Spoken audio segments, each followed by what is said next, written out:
Hey, good Wednesday morning to you. Reading today out of Esther chapter 4, beginning in verse 13. I think about the things we see and the times we live in, and it's the best of times, it's the worst of times. This is the time that we see so many opportunities to share the gospel, that we see so many opportunities to live our faith. And I know these are the worst of times. We see sin abounding, and we know, though, that even at that tells us the days are coming close. The Lord's return is sure. So here we begin in verse 13. It says, "And Mordecai told them to answer Esther, 'Do not think in your heart that you will escape in the king's palace any more than all the other Jews.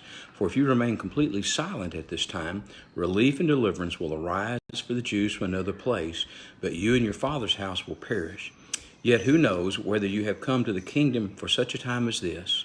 Then Esther told them to reply to Mordecai, 'Go gather all the Jews who are present in Shushan, and fast for me, neither eat nor drink for 3 days, night or day. My maids and I will fast likewise. And so I will go to the king, which is against the law, and if I perish, I perish.'" Well, such a time as this, maybe God has brought you to where you are today for such a time as this, to speak up where you are about the one who gives eternal life, to speak up where you are about the need for deliverance, the need for turning away from sin.